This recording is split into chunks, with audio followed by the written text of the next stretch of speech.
অনেক সময় অনেক কাজ হয় হঠাৎ হঠাৎ, তো আজকের ঘটনাটাও তাই। এখন প্রায় বিকাল হব 5টা, ঘড়ির কাঁটাতে ছুঁই ছুঁই।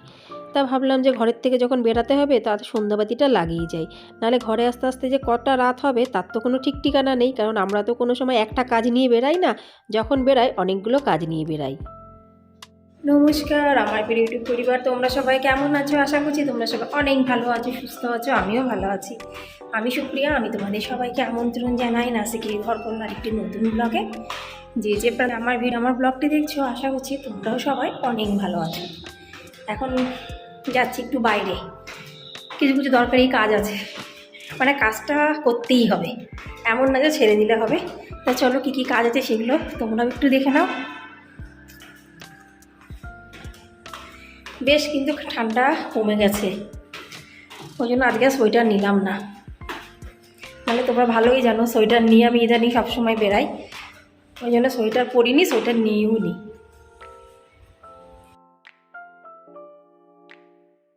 যে সবাই আমরা বসে পড়েছি, গাড়িতে বসে পড়েছি বিকালবেলা, বেশ ভালো লাগছে। জানলাগুলো খুলে দে না রে,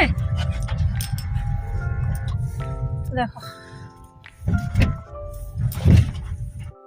আমি যদি জানতাম আজকে বিকালে বেরাতে হবে, আমি ঘরের কাজবাজ করে আসতাম, অন্ততপক্ষে রাতের রান্নাটা সেরে আসতাম, নাহলে রাতে গিয়ে যে আমার কি কষ্ট হবে রান্না বান্না করতে সেটা আমিই শুধু জানি। বেরিয়েই প্রথমে ডিমান্ড হলো আইসক্রিম খাওয়ার, গরম পড়ে পারিনি কিন্তু আইসক্রিম খাওয়া শুরু হয়ে গেছে।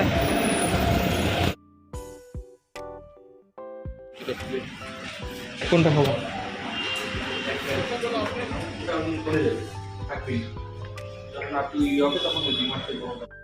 আইসক্রিমের দোকানে এসে 3জন মিলে ভেবে পাচ্ছে না কোন আইসক্রিমটা খাবে, একটা নিলেই হয়ে যায়, কিন্তু তা না।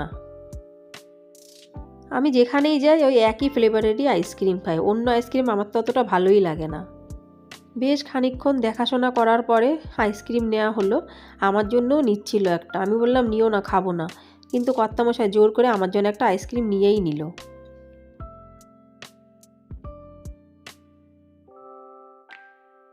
কত টাকা এটা? স্পুন দিতে বলো না। ও তোর তো চামচ লাগবে, যা একটা চামচ নিয়ে যা। এই মেরে দেখি। তোরটা কি ফ্লেভার রে? এটা কি আম? যে কোনো খাবার নিলে আমরা সবসময় মিলেমিশে খাই। আমার 2 মেয়ে আমাকে আইসক্রিম টেস্ট করাচ্ছে, আর আমি না আইসক্রিম চেটে চেটে খেতে পারি না, কামড়ে কামড়ে খাই, নাহলে কি জানি না আমার দাঁতে প্রচণ্ড ঠান্ডা লাগে। আর আমি নিলাম এই যে বাটারস্কচ, তা বলছে মাম্মা আমাদেরটা তো খেলে, এবার তোমারটা কখন দেবে, মানে মেন কথা হলো কখন আমারটাও খাবে। তেমন আমি খানিকটা খাওয়ার পরে ওদেরকে একটু দিলাম। আমি আইসক্রিম কামড়ে কামড়ে খাই, নাহলে ঠান্ডা লাগে। আইসক্রিম খেতে খেতে আমরা এখন যাচ্ছি আর একটা জায়গায়, চলো। আগের মতো টেস্ট নেই,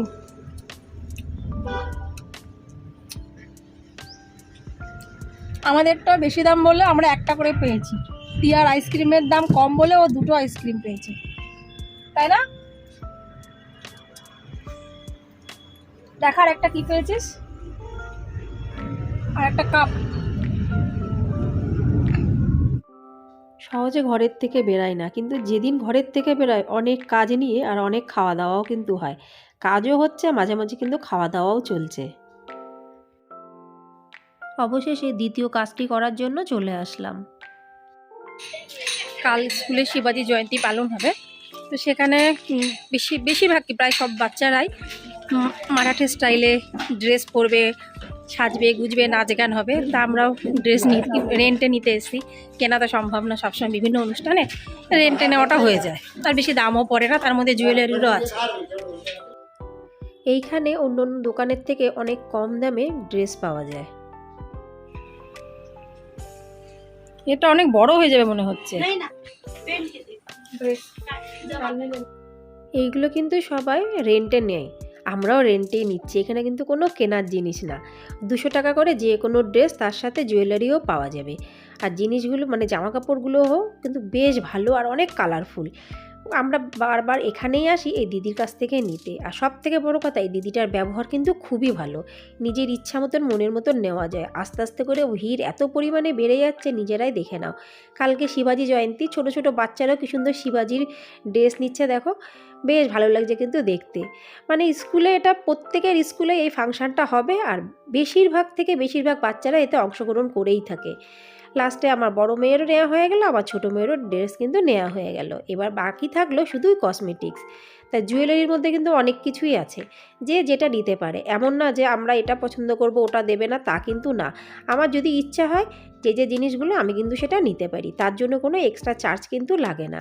আর শিবাজি মহারাজের যে টুপি, এই টুপিগুলো কিন্তু ছেলেরা যে শিবাজি মহারাজের ড্রেস পরছে তার সাথে সাথে এই টুপিগুলোও কিন্তু রেন্টে নেবে, আর একটা করে তরোয়ালও কিন্তু পাবে। হার, কানের, হাতের 3 সেট করে হার দেবে। হারগুলো কি সুন্দর না দেখো, দারুণ কিন্তু, পুরো পিতলের।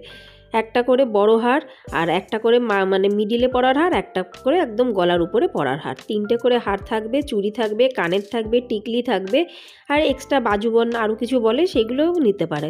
কানেরগুলো কিন্তু বেশ দারুণ লাগছে, আমার তো সবই ভালো লাগছে। এতক্ষণ সময় লাগলো ছেটে ছেটে ছেটে ছেটে দেখতে, কারণ প্রচুর ভিড়, দেখতেই পেলে মানে খালি নেই। 19 তারিখে শিবাজি মহারাজ জয়ন্তী পালন হয়, তো তার জন্য যত স্কুল আছে সব জায়গাতেই বাচ্চারা বড়রা পারফরমেন্স করবে, তো এই জন্যই এত ভিড়।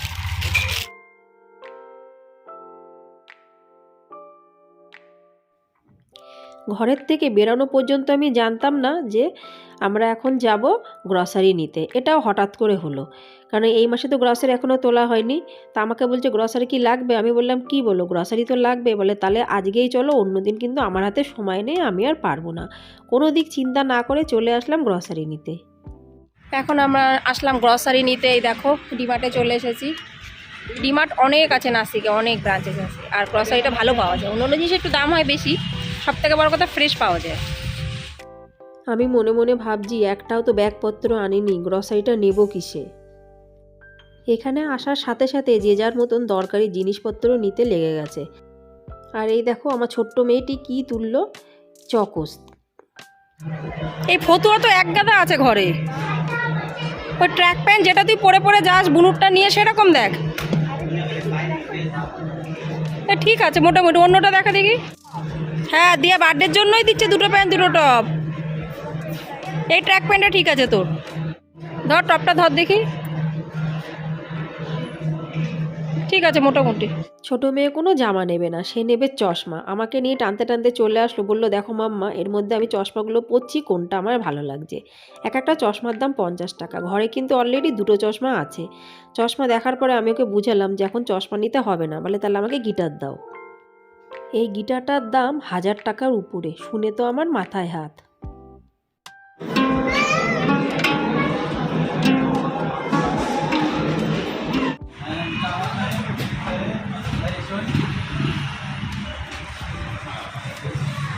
নেবা নাকি? পপকর্ন নিতে হবে না, থেকে যায়, নষ্ট হয়।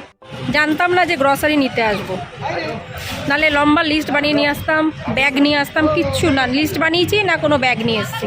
ডিক্কির মধ্যে এদিক ওদিক করে রাখতে হবে, ওই জন্য অনেক কিছু আছে যেটা মানে আচমকা হয়। কোনো ব্যাগ আনিনি বলে গ্রসারিগুলো এদিক ওদিক রাখছি, গুছিয়ে রাখছি যাতে সহজে হাতে পাওয়া যায়। কেনাকাটা কমপ্লিট, এখন যাওয়ার সময় খাবো ফুচকা। ভেঙে যাচ্ছে।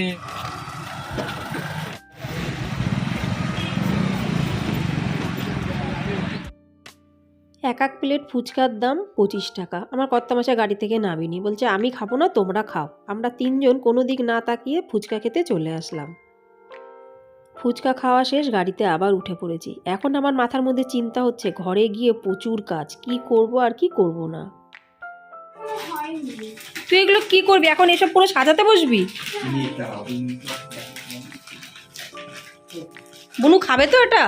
ও তো ডাব্বার লোভে নিল।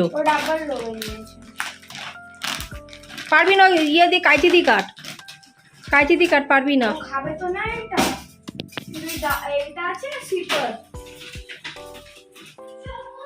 গ্রসারি আনা হয়ে গেছে, ঘরে চলে এসেছি। আমি এখনো চা খাইনি। ফ্রেশ হয়ে ড্রেস চেঞ্জ করে চা খাবো, আগে মোবাইলটা একটু চার্জিংয়ে বসাই। এই দেখো চার্জার, আজকে আমি চার্জার নিয়ে যাইনি। এই যে চার্জার এখানে কানেক্ট করা, আগে চার্জিংয়ে দিই। আমি বুঝতেই পারিনি আজকে একসাথে এতগুলো কাজ করব, না হলে কিন্তু আমি মোস্টলি ঘরের থেকে বেরোনোর সময় কিছু নিই আর না নিই, মোবাইল আর মোবাইলের চার্জারটা কিন্তু ব্যাগের মধ্যে নিই।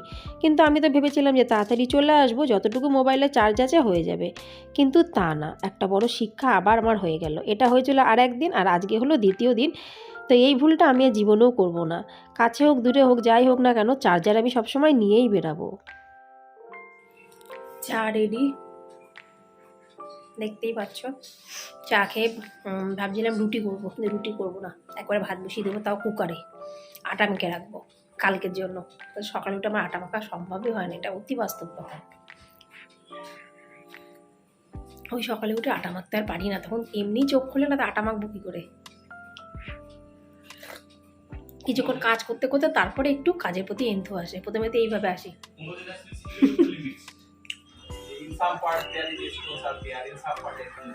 তাহলে বন্ধুরা, আজকে ভিডিওটি এখানে সমাপ্ত করছি। ভিডিওটি যদি ভালো লাগে অবশ্যই লাইক, সাবস্ক্রাইব, শেয়ার, কমেন্টস করে পাশে থেকো। তাহলে আজ এই পর্যন্তই, আবার তোমাদের সাথে দেখা হবে পরবর্তী ব্লগে। ততক্ষণ নমস্কার, bye bye, tata, good night.